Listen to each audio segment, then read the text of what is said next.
रोना रोना बंद कर दे, दूध पी ले। पर कन्हैया ना दूध पीते हैं, बार बार रोने लगते हैं। तो मैया कहती है लाला मैं तुमको चंद्र खिलौना दे हूँ, मैं तुझे चंदा दूंगी। जो ये कहा वो अपने आप खा करके हमारी लाज बचा लेंगे। अब प्रेमियों तपस्या से प्रसन्न होकर के और ये वरदानों की अलौकिक शक्ति लेकर के हिरण्यकश्यप अपने राज्य में पहुंच गए। और राज्य में पहुंचे जब तक प्रहलाद एक और बेटे का जन्म हो गया। अब 5 बेटे हो गए, 4 पहले से थे, ये 5वें हो गए प्रहलाद।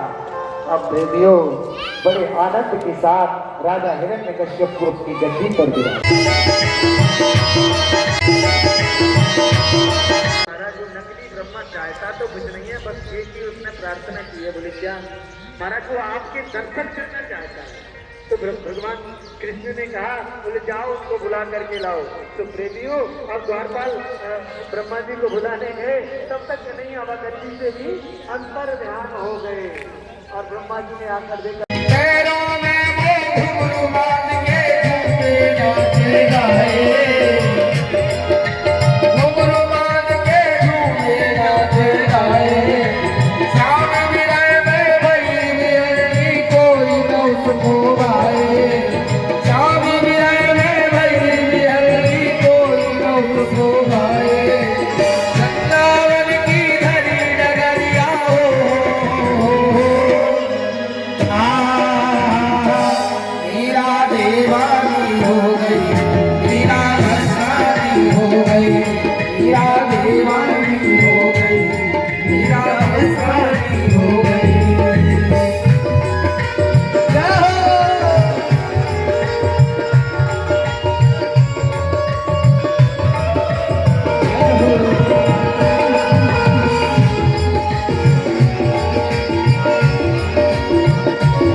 रोना बंद कर दे, दूध पी ले।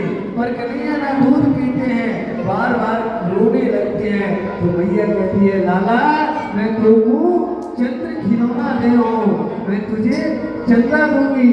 जो ये कहा अरे चंदा दे दूंगी।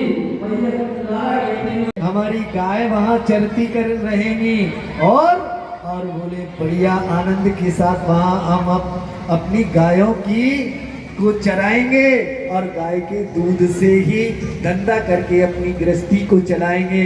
तो भैया ऐसी बात है तो चल दो। तो सारे गोकुलवासी भगवान बांके बिहारी कन्हैया जी के साथ मिलकर के और वृंदावन की ओर चल दिए हैं। और वृंदावन में जब भगवान प्यारे श्याम सुंदर पहुंचे हैं तो प्रेमियों सर्वकाल सुखावह भगवान आनंद के साथ पावन वृंदावन में रहने लग गए। अब प्रेमियों भगवान थोड़े से बड़े हैं गए, वृंदावन में आए गए तो थोड़े बड़े हैं गए। तो अपनी मित्र मंडली के साथ मिलकर के बछड़े चरावे जाने लग गए।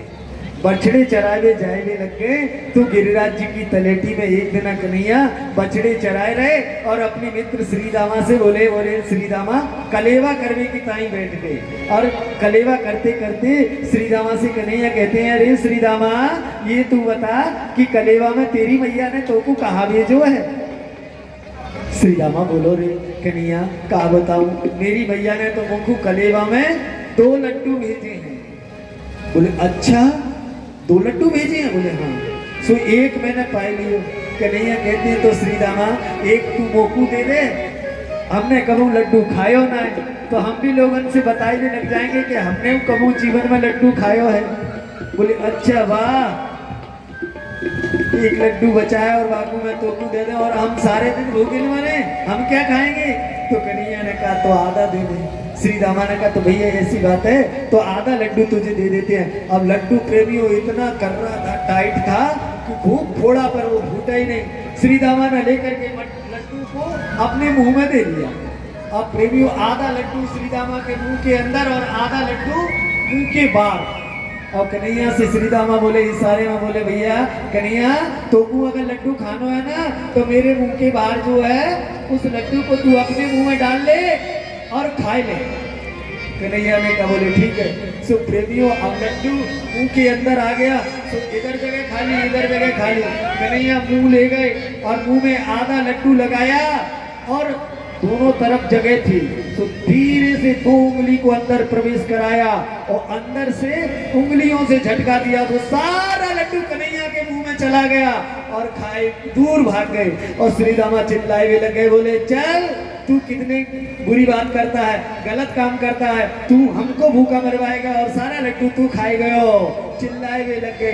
अब प्रेमियों हुआ क्या, ये जो लीला चल रही थी ये सारी की सारी लीला ब्रह्मा जी आकाश से देख रहे। ब्रह्मा जी चकराए गए। ब्रह्मा जी ने सोचा हे भगवान इस बालक की गर्भगत बालक की स्तुति करने तो मैं भी गया था लेकिन ये ब्रह्म नहीं हो सकता, परमात्मा नहीं हो सकता क्योंकि किसी का झूठा खाए किसी के साथ ताली में बैठ करके खाए चल सकता लेकिन भैया उगलन खाए मुंह के अंदर का लड्डू था उगलन खाए ये नहीं हो सकता, ये भगवान नहीं हो सकता।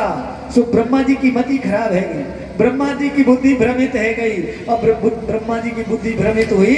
सो भागे भागे ब्रह्मा आए और जहाँ बछड़े चर रहे थे और भगवान की परीक्षा लेने लग गए। ब्रह्मा जी अपराध कर दिया।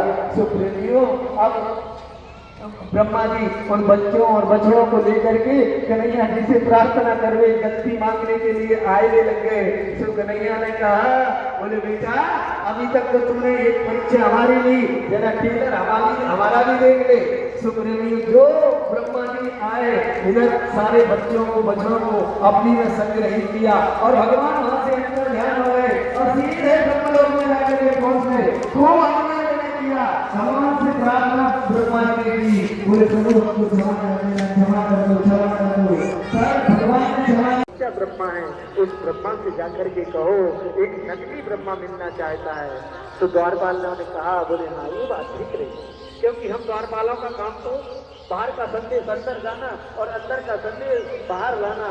प्रेमी द्वारपाल दौड़े दौड़े गए और भगवान जो ब्रह्मा बन करके बैठे थे उनसे कहा बोले महाराज आपने ठीक किया, महाराज आपने ठीक किया, हमको बता दिया सतर्क कर दिया एक नकली ब्रह्मा। महाराज जो नकली ब्रह्मा चाहता तो कुछ नहीं है बस एक ही उसने प्रार्थना की है। बोले क्या महाराज वो आपके दर्शन करना चाहता है। तो भगवान कृष्ण ने कहा बोले जाओ उसको बुला करके लाओ। तो प्रेमियों अब द्वारपाल ब्रह्मा जी को बुलाने गए तब तक नहीं अवगति से भी अंतर ध्यान हो गए और ब्रह्मा जी ने आकर देखा वो अपने आप आ करके हमारी लाज बचा लेंगे। अब प्रेमियों तपस्या से प्रसन्न हो करके और ये वरदानों की अलौकिक शक्ति लेकर के हिरण्यकश्यप अपने राज्य में पहुंच गए। और राज्य में पहुंचे जब तक प्रहलाद एक और बेटे का जन्म हो गया। अब 5 बेटे हो गए, 4 पहले से थे ये 5वें हो गए प्रहलाद। अब प्रेमियों बड़े आनंद के साथ राजा हिरण्यकश्यप को अपनी गद्दी पर बिठाया। एक दिन प्रहलाद जी बढ़िया उनकी माँ ने प्रहलाद जी का सुंदर श्रृंगार किया और श्रृंगार करने के बाद